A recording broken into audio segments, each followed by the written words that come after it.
Hey guys, and welcome back to another video. My name is Flintus and today we're going to talk about duels. Since the beginning of World of Warcraft, dueling has been a great way to show off your skill against other players. It is a great way to improve your gameplay and learning how to utilize your toolkit and building your own playstyle. But people also forget that it's a game of anticipation and strategy. In this video I'll be talking about cooldown trading, utilizing your potential of your class, as well as some general tips and tricks. I will also cover some tools you can use to make cooldown tracking easier and what to think about when it comes to who you want to beat. So let's get into it. So let's start with cooldown trading.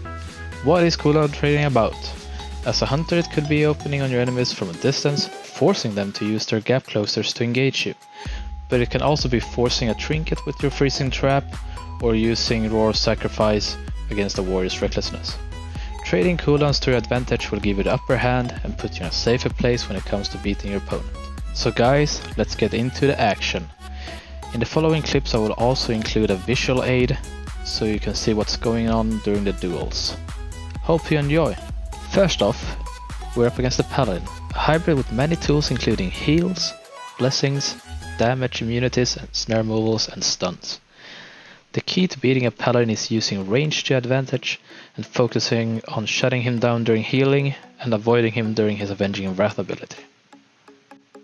Using your Tar Trap to kite him whenever his freedom isn't up, and using Freezing Trap to shut him down during his Blessing of Protection so he doesn't get any heals off is a great way to shut him down.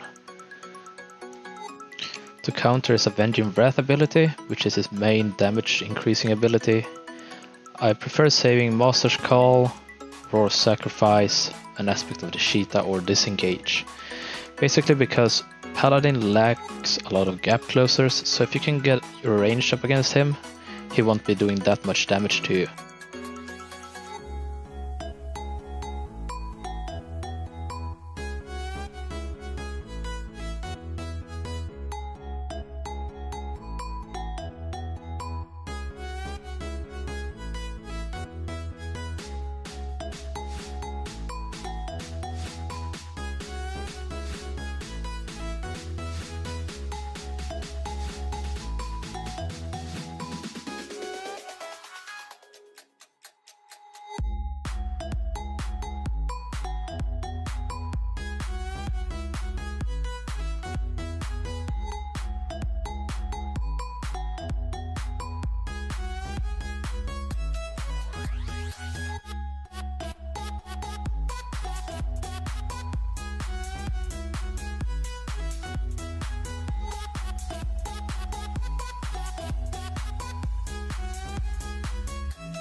Next up we got a BFA pre-patch favorite, the Rogue.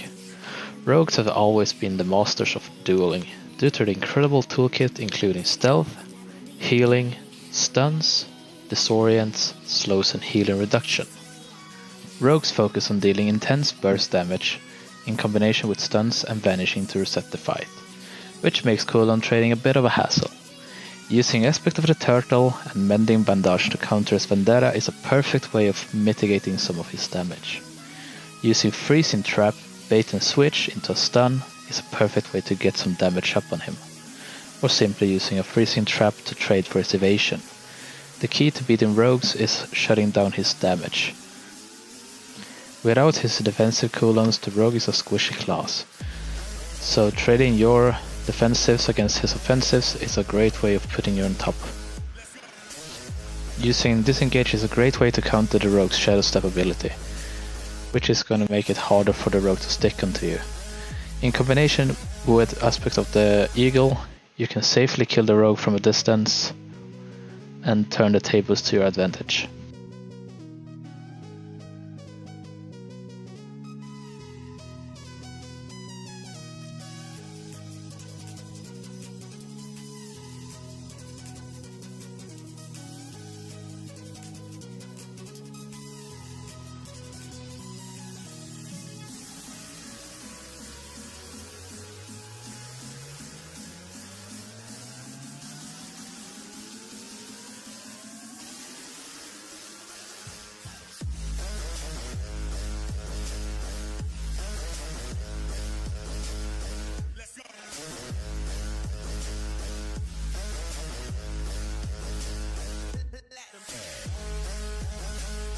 Last but not least, we have the monk. Monks are masters of mobility and damage reflection, using the karma ability. The two key points to beating a monk is countering his karma ability and the touch of death burst. To do so, I usually resort to using aspect of a turtle and freezing trap offensively. During karma, all damage dealt to the monk will be reflected back to you, so it's important to shut down the monk for as long as possible without dealing any damage to him. You can do that by using the freeze trap, aspect of the turtle, or simply by kiting him, using your master's call and aspect of the cheetah. Monks usually burst with the touch of death ability. During this time, 10% of all damage dealt to the target, you in other words, will be added up to a burst in the end of the 8-second window. Preventing any damage taken during this window will greatly reduce the monk's burst damage. Check the description on the video to find my macros and add-ons that I use. And hope you guys enjoyed the video. If you have any questions, feel free to drop them below. And remember, the best way to learn is to practice. So get dueling. Peace!